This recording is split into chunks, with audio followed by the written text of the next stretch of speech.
2 years ago, I got a phone call from a perennial resident client. My small computer repair company focuses mainly on assisting commercial clients, but I still maintain a professional relationship with many of our past residential clients, especially the senior citizens who have come to depend on us for help with the complex world of clip art, photo printing, and forwarding anti-Obama emails. So when Bella Mabry's phone number popped up on my caller ID, I expected another computer problem that might be solved by something as simple as flipping on the switch to the surge protector. I could not have been more wrong, and that service call is why I'll never go on another one again. Hello, this is Daniel. How can I help you? Yes, I got your number from Bella. My computer is acting up and I hope you can help me. I didn't recognize the elderly woman's voice on the phone. It was similar to Bella's, as many elderly women's voices have a similarity, but dissimilar enough to knock me off guard. Okay? Well, that's weird. Are you calling from Bella's house? Oh yes, she sold the house to me. She had to move in with her son. She left me your phone number in case I needed help, so at this point, I'm a bit confused as to why Bella's phone number stayed with the house after it was sold to this mysterious woman. But I didn't press the issue. My initial reaction to her request was to explain how we weren't taking on new residential clients at the moment, but in the end, she convinced me of her desperate need for computer help. In fact, the symptoms she described sounded like a hardware failure of some sort, not a simple plug it back in fix. I agreed to meet her in a couple hours. She explained that she might not be in when I arrived, but that she would leave the front door open and to let myself in. That might sound weird, but people actually do this sort of thing all the time where I live. I arrived at the house at 1 o'clock and rang the doorbell. After doing so twice more to no response, I opened the front door and walked into the exact living room I had walked into just a few months earlier when Bella was still there. Same furniture, same curtains, same books on the shelves. Even Bella's family photos were all still there. I paused, wondering what in the world was happening, and came to the sad realization that the voice on the phone probably did belong to Bella. She was in her early 80s and was probably experiencing the first stages of dementia. I called for her, no answer. I peeked into the bedrooms, no sign of her. After a few minutes of searching, I sat down at the small computer desk in the kitchen corner and decided to give the computer a good once-over, just in case there was something minor that could be adjusted. I assumed there was no real computer problem occurring, that she must have called me by mistake during her spell. But to my astonishment, the computer was exhibiting the exact behavior as described on the phone. Sluggish, delayed response. Then I heard the telltale sign of a hard drive on its last leg. The faint click, click, click, click, click that accompanied each pause on the computer convinced me to cut power and get ready to load up in my car for a hard drive replacement and OS reinstallation. Just as I was about to pull the cable from the power supply, the back door leading into the kitchen opened, and in walked a thin, elderly woman wearing a faded light green dress and house shoes, her windswept gray hair in a messy bun. Not Bella. She was shuffling through the mail as she walked in and was not at all startled by my presence in the kitchen. She casually looked up and thanked me for coming. Yeah, you're welcome. So how do you know Bella? Oh, we've known one another for a long time, she spoke in an unsettling monotone. Well, I noticed that all of her stuff is still here. I guess she hasn't moved out? Yes, she's gone to live with her son. Huh? Weird. So she just left her old computer and books and furniture? I hope she's okay. The woman just sort of stared at me. When I say sort of, I mean it. It was like she was looking in my direction yet focusing on something far away. During the awkward stare-a-thon, I noticed how dirty she was. Her face was dirty, and her bony white hands had streaks of brown like she dipped them in wood stain. I broke the silence. Your computer has a failing hard drive. I need to replace it. I'm hoping I'll be able to salvage your documents and pictures. Yes, that's fine. I'll have to take it with me. I don't have the part on hand that I need. I'll call you in a day or two when it's ready." With the nod, she turned and made for the hallway bathroom. "Just let yourself in if I'm not here." After the bathroom door shut, I unplugged the computer, loaded up, and headed back to the shop. I have to say at this point, I wasn't creeped out as much as I was confused by the weird scenario. Who sells her home and leaves all of her belongings? Who buys a house and leaves up the old owner's pictures? Imagine my surprise when 3 days later, I called back and heard the unmistakable draw of Miss Bella Mabry. "Miss Bella, is that you? This is Daniel, the computer guy." "Oh, hello, Daniel. How are you?" "I'm doing well, but I thought you had moved into your son's house." "My son? No, I was down here for a short visit. Just got back in yesterday." "How do you know about that?" I explained to her everything that had transpired 3 days earlier. She did not seem to understand anything I was saying until I mentioned that I had her computer all repaired and ready to bring back. "Oh dear. You've got my computer? I thought it had been stolen. I made a police report and everything." Upon hearing that, I explained that she had better call the officer who took her complaint to meet me at her house. An hour later, I pulled up to Bella's little yellow house to see her talking with a policeman on the front porch. She seemed happy to see me. He did not. After answering a few questions about the mystery woman in the house and explaining my work as a computer repairman, the policeman was satisfied I had not intentionally burglarized my client. Turning to Bella, the officer asked her about any friends or relatives who might have visited while she was away. She had gave a few possibilities, but added that absolutely no one should have been in her house, as she had given keys to no one, nor had she asked anyone to watch the house. Clearly shaken by the ordeal, Bella led the officer and myself into her living room. While the officer called in a report on the gray-haired woman, I explained to Bella what I had done to her computer, and that I was able to recover all of her documents and photos. When I mentioned that her photos had been at one point in jeopardy, she looked panicked and told me she had photos of her long-dead sister on her computer that could not be replaced as the originals had been lost to a tornado years earlier. I assured her that I was able to recover everything from the old drive and that we would set up a foolproof backup system for the future. After hooking everything back up, I booted the computer and asked Bella to check the recovered photos so as to make certain nothing was missing.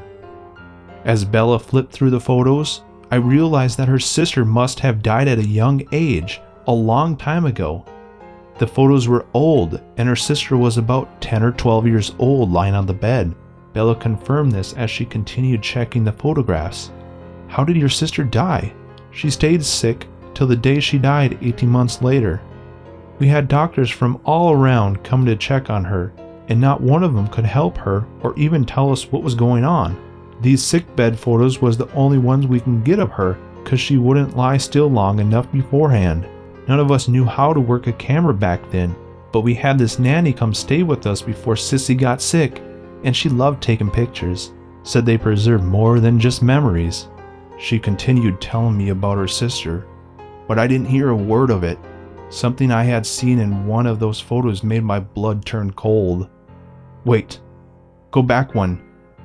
Who's that next to the bed?" I must have gone pale because Bella asked me to sit down and wanted to know what was wrong. "Who is that next to the bed?" I repeated in an increasing frantic tone. "That's the nanny who looked after my sister when she was sick." "Why?" "That's the woman I met in the house 3 days ago."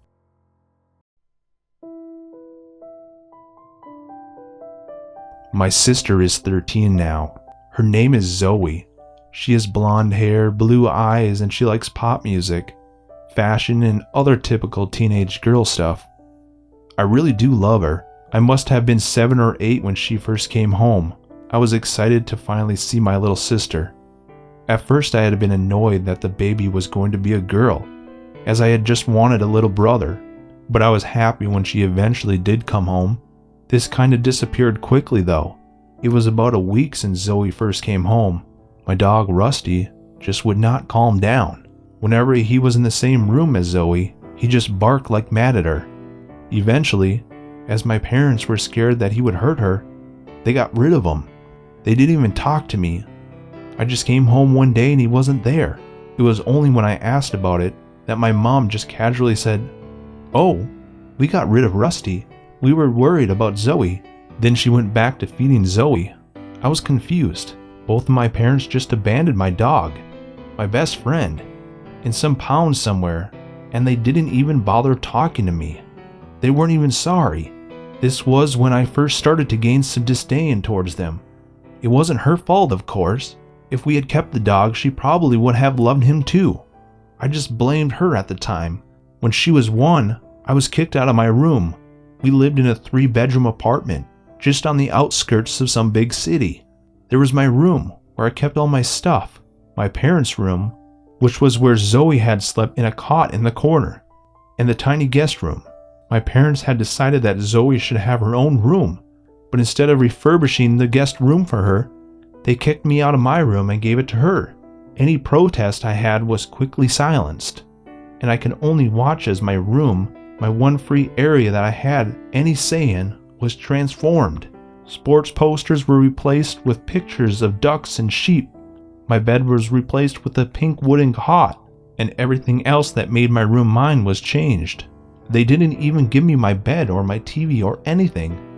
All of the things that were either thrown away or became Zoe's. They refused to refurbish the guest room for me, and I was instead forced to make do with boring things. Beige walls, an old metal single bed, and a single wooden dresser for my clothes. I did decorate it slightly, of course, with posters and decorations I had managed to scavenge, but it wasn't the same. My parents seemed more concerned with where any guests we had were going to sleep. This was the point where disdain turned to hatred. It seemed to me as they just completely forgotten about me and favored her. Eventually, my parents decided that I was old enough to be responsible and look after Zoe while they went out. I think she was 3 years old. She was old enough to speak. I really didn't want to do it, but my parents wouldn't take no for an answer. They simply left, saying that they had some pre-made lunches for her in the fridge. That wasn't one for me, so I had to make myself something. I couldn't be bothered with looking after her all day, as there was this TV show I wanted to watch. So I just laid in the blanket in the corner, put a few of her favorite toys in there, and said this to her: "You need to stay on the blanket. Don't move off of it, okay? If you do, Mom and Dad will be really mad. So you have to stay in here. Understand?" She simply nodded her head in agreement and started playing with her toys. I was on the couch watching my show, my eyes flicking to her when there was a commercial break or some boring segment. At one point, as I was watching 2 of the characters on the show beating the tar out of each other, I felt a tugging at my trouser leg. I turned to see it was Zoe. She looked up to me, then sighed. "I'm hungry." "I told you not to come off the blanket," I said, shooing her off. She just sat back down on her blanket. I looked back to my show. It was a boring bit again.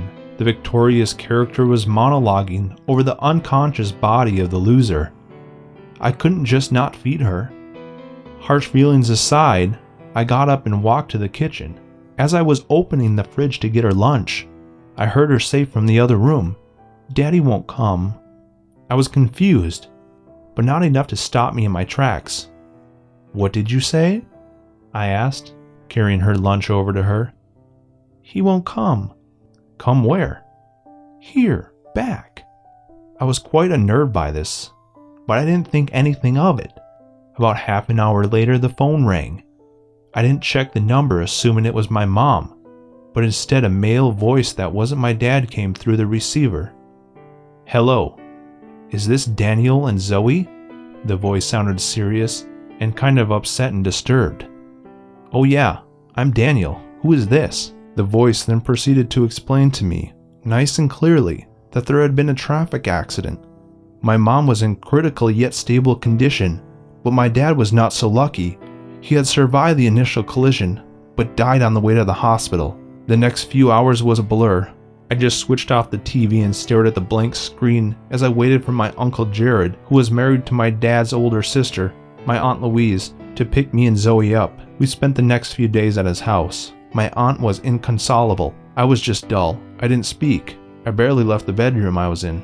Zoe was too young to grasp the situation, but they said that she understood that Dad was gone. The only thing that I was thinking of until my mom came out of the hospital and we could go back home was what Zoe had said to me. It was as if she somehow knew what was going to happen. I didn't forget about it. I got to the point where it was unnerving to be in the same room as her. Another similar incident didn't come until much later. However, a year to be exact. It was a nice sunny day. We all went for a walk in the park. Me somewhat reluctantly, as by this point we had decorated my new room and I had a TV, which I had plugged a PS2 into. My mom held my sister's hand as I walked slightly behind and generally wishing to be home. It was all quiet. Nobody really speaking when Zoe pointed to an inconspicuously looking guy in a hoodie. All she said was, "There's a bad man over there." My mom turned to look. A man in a gray sweatshirt stood by a fountain. He was staring at his feet, hands in his pocket. Something about him did seem rather off, but I didn't think much of it. It was later on, when we had left the park and were in the car on the way home, that I remembered how she had predicted Dad's death. I leaned over to her. "Zoe, what did you say about the man in the park? The bad man?" She turned to me. Her face was covered in chocolate from the chocolate bars Mom had gave us. "The man had a knife. He was sad about something. He wanted to change it." She then turned back to look out the window. I was just frozen. He was sad about something? He wanted to change it? I wanted to ask my mom to call the police, but I knew she'd find it ridiculous. I just stared out my window too. The next morning, I was up before anyone else. I saw the local newspaper had arrived, so I picked it up to put on the coffee table for my mom to read. As I did, I glanced at the front headline and dropped the paper and almost jumped back in horror. "Family of 5 stabbed to death in home." Beneath it was a mugshot, a man in a gray sweatshirt. It was then I realized Zoe had a talent. I stopped being distant and uncaring of her, and instead listening carefully to what she had to say about anything. Asking her about random things that we saw. I would write down anything I found particularly interesting in a notebook that I kept in my room. There wasn't anything major. She worked out when the goldfish was going to die, but that was the biggest thing. I eventually worked out that she could only predict links to death. When she was 6, something big happened. She was watching some little girl TV show. She turned to face my mom's boyfriend David as he picked up the phone. "Oh no," she said. I was on the other side of the couch reading a comic book. I looked over to her, expecting that something had just happened on the show, but she was staring at David. "What is it?" I asked. "Grandpa," she said, still looking. I froze. I could feel in my gut that this was another prediction. We watched David talk on the phone. "Yes? Oh my God, really? Jesus, I have to tell Kathy. Okay, goodbye." Then he hung up. He noticed that both of us were looking at him, and a sunken look came over him. "Oh geez, kids. I have some bad news." I knew what he was going to tell us before he even said it. Grandpa had passed away in his sleep. Mom was sad. Zoe was sad. I tried to be sad about Grandpa, and I was. I was just more amazed and creeped out at Zoe. How did she do it? That was the last prediction for a long time. I eventually forgot about it, chalking it up to coincidence. Last week I got a phone call. Checking the caller ID, I saw that it was Zoe. I hadn't spoken to her in about a month, so I was pretty happy to see her name on the phone. I took the call. "Hi Zoe, how are you?" "Dan, are you there? I need to talk to you. Are you alone?" My girlfriend was sitting next to me, watching TV. "Hold on, I'll move," I said, standing up. My girlfriend looked to me. "Who is it?" "It's just my sister. I need to talk in the other room." She just shrugged and turned back to the TV. I closed the door to my bedroom behind me. "I need you to listen to me." I got a terrible feeling, as if I knew something was going on. "You and Megan should get out of your house. Go to a hotel or something. Just get out of there." I couldn't speak. Not only did she predict something again, but she was aware of the seriousness of the situation. Meagerly, I managed to say, "Okay, thank you." I hung up. Then I rushed back into the room where my girlfriend was sitting, watching the TV. "Megan, we need to leave." "Why, what's wrong?" My sister had another prediction. We could be in danger. I had told her about the predictions. She never believed any of it or chalked it up to some mere coincidence. Are you kidding? I'm not going anywhere because your 13-year-old sister thinks we should. I told you about her predictions. This is serious, I shouted. After an hour of bickering and arguing, she finally agreed to leave. We went to the nearby hotel, booked a room for one night and went to sleep. The next morning I got a call from the neighbor. He said our house had been broken into, but nothing was taken. I told my girlfriend, and she was utterly dumbfounded. How in the hell did she know? Was all she said. We talked to the police, and I called my neighbor and told him to call the police if they returned. She stayed at the hotel and again that night. When morning came around, I was woken by the phone ringing. It was the police. We went to the police station and apparently Megan's mentally unstable ex-boyfriend broke into our house with a knife. They had arrested him when the neighbors called the police. It was obvious to all of us what he was going to do. My girlfriend hadn't said a thing. She was just completely blown away by what my sister had done. Without her, I would probably be dead. I talked to my sister about it, and all she said was one thing. I could see your bodies lying on the bed. You were next to Dad, Grandpa, and 5 other people I didn't know. I never felt more haunted than I did after hearing her say that. Nobody else believes it. Even my girlfriend is still skeptical.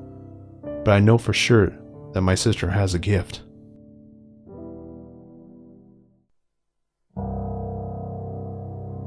I was in the middle of work yesterday when my mom started to blow up my phone, which is weird because she usually never calls me that late. I texted her to see what was up, and we had this exchange.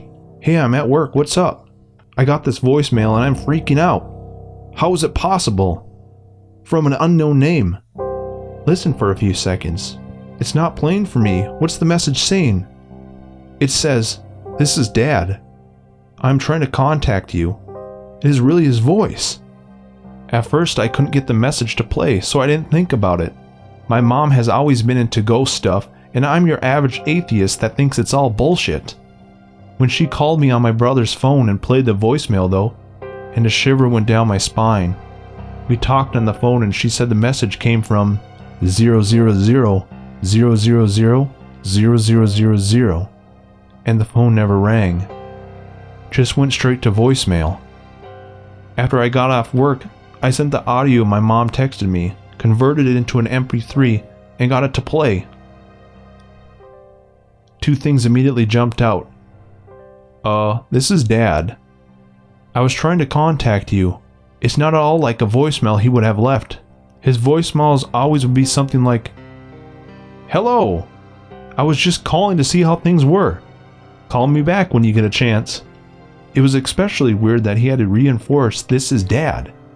The strange part, he was dealing with mesothelioma for the last few years of his life, so the fluid in his lungs and being drugged made his voice a lot more slow and gravelly. This was his voice before he got sick. Also, he died in March. That part also makes it strange. I don't really know how to explain it. No one in the family would know where the recording came from to start with. No one that would have the message has a shred of technical knowledge to send an audio directly to voicemail on a blank number. My family can hardly even log into Facebook. The only non-supernatural explanation I can think of, it is a really old voicemail that got sent. Either it being a delayed voicemail, or it just never got sent until something triggered it. Like maybe it was his old cell phone that someone turned on after months. Again, I don't know if this kind of stuff even happens. It's really hard to give a reasonable explanation. You don't really think straight when your mom gets a voicemail from your grandpa that died 6 months ago. So this is the audio clip. You be the judge. This is Dad. I was trying to contact you. This is Dad.